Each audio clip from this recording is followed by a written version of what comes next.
ஆனா எவ்வளவு பெரிய தாகோன், எவ்வளவு பெரிய பிரச்சனை, எவ்வளவு பெரிய காரியம் பூதகரமா எழும்பி நின்னாலும் கர்த்தர் உங்களோடு இருக்கிற ஒரு அனுபவம் உங்களுக்கு இருந்தனா, நீங்க உண்மையான ஒரு உடன்படிக்கை பெட்டியா இந்த பூமியில வாழ்ந்தீங்கன்னா கண்டிப்பா அந்த சூழ்நிலையை நீங்க லெகுவா தாண்டி போயிருவீங்க, நீங்க சாதிச்சிருவீங்க.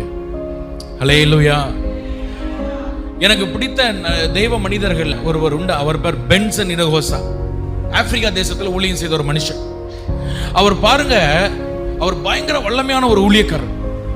ஒரு நாள் அவர் நல்ல மனைவி பிள்ளைகளோட நல்லா பேசி சந்தோஷமா குடும்பமா எல்லாம் பண்ணாங்க. உட்கார்ந்து ஜெபம் பண்ணி நல்லா பாடி சந்தோஷமா தான் நைட்டு தூங்க போனாங்க. காலையில இவர் சீக்கிரமா எழும்பி கொஞ்ச நேரம் ஜெபம் பிரேயர்லாம் முடிச்சுட்டு அதிகாலையில இருட்டோட எழும்பி ஜெபம் பண்ணிட்டார். பிரேயர்லாம் முடிச்சுட்டு அந்த பால்கனில நின்று அப்படியே அந்த விடிஞ்சு வருது, அப்பதான் அந்த விடிஞ்சு வருது, அப்படியே பார்த்துக்கிட்டே இருக்கிறார். பார்த்துட்டு இருக்கிற நேரத்துல கர்த்தர் இவருடைய இருதயத்துல ஒரு வார்த்தை பேசுறார். நல்ல கவனிங்க, நடந்த சம்பவம்.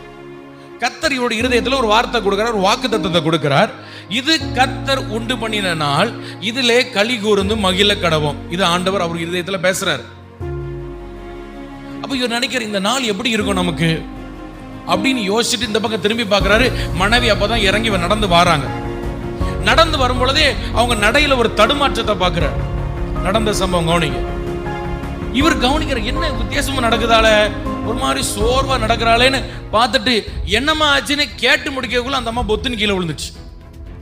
குடுன்னு கீழே பக்கத்துல ஓடி போறாரு. பிள்ளைகள்லாம் ஓடி வந்துடுச்சு, எல்லாம் பக்கத்துல நிக்கிறாங்க. அந்த மனைவி பேர் மார்கரெட். மார்கரெட், உனக்கு என்னாச்சுன்னு கேட்கிறாரு. ஒண்ணு பேச்சு இல்ல, மூச்சு இல்ல, ஆனா நாடி லேசா துடிக்குது. ஆனா இவருக்கு புரிஞ்சு போச்சு இது ஏதோ ஒரு பிசாசுனுடைய பிரச்சனை. வாக்குத்தத்த ஆண்டவர் கொடுத்து 10 நிமிஷம் கூட ஆகல. இது ஏதோ ஒரு பிசாசுனுடைய பிரச்சனை புரிஞ்சு போச்சு. அப்படியே பக்கத்துல முழங்கால் போட்டாரு. பிள்ளைகள் எல்லாம் பயத்துல அப்படியே அவரை பார்த்துட்டு இருக்கிறாங்க, அம்மாவை பார்த்துட்டு இருக்கிறாங்க. அம்மா கண்ணில் இருந்து அப்படியே கண்ணீர் வருது. அப்படியே கண்ணை திறந்து மூடுறாங்க, சிமிட்டுறாங்க. மரண போராட்டம், மரணத்துக்கு பக்கத்துல போறாங்க. நல்லா தெரியுது ஒரு மரணத்தின் ஆவி இந்த அம்மாவுடைய உயிரை குடிக்கும்படியா எடுக்கும்படியா அந்த அம்மாவுக்கு பக்கத்துல நிக்குது. நல்லா தெரியுது இவருக்கு. நல்ல பிள்ளை சொன்னார், பிள்ளைகளை பார்த்து சொன்னார், எல்லா பிள்ளைகளும் நீங்க ரூமுக்குள்ள போங்க. பிள்ளைகள் போக மாட்டேங்குது, எல்லாம் அப்படின்னு அழுதுகிட்டே நிக்குது. திடீர்னு நாடியை தொட்டு பார்க்கிறாரு, மனைவி இறந்துட்டாங்க. அவருடைய கையிலேயே மனைவி இறந்துட்டாங்க. இவரால் தாங்க முடியல. பிள்ளைகள்ட்ட சொன்ன எல்லாம் ரூமுக்குள்ள போயிருங்கன்னு சொல்லி அந்த இடத்துல ஆண்டவரை பார்த்து கதறி அழுதார். அவருடைய புஸ்தகத்தில் அவர் சொல்கிறார், சாட்சியில சொல்கிறார், அந்த மாதிரி அதுக்கு முன்னாடி அவர் ஜெபம் பண்ணதே கிடையாது. அப்படி ஜெபித்தாராம். ஆண்டவரே, என் மனைவியுடைய ஜீவனை தாரும், மனைவியுடைய ஜீவனை நீர் திரும்ப தாரும்னு வைராக்கியமா அந்த இடத்துல முழங்கால் போட்டு ஜெபம் பண்றாரு. அவருக்கு தெரியும் ஹாஸ்பிட்டல் கொண்டு போனா சரியாகாது. அதுதான் நான் சொன்னேன், திரும்ப சொல்றேன், சில சூழ்நிலைகள் நம்முடைய வாழ்க்கையில வரும், யாராலும் தீர்க்க முடியாத மாதிரி ஒரு சூழ்நிலை நம்ம வாழ்க்கையில வரும். அதுதான் தாகோன். அது யாரும் அந்த நேரத்தில் நமக்கு உதவி செய்ய முடியாது.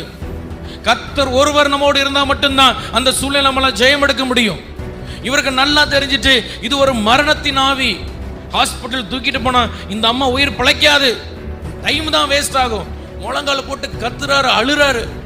அந்த ஹால்ல ஒரு கிளாக் இருக்கு, அந்த டைமை பார்க்கிறாரு. 1/2 மணி நேரம் ஆயிடுச்சு, ஒரு அசைவு இல்லை.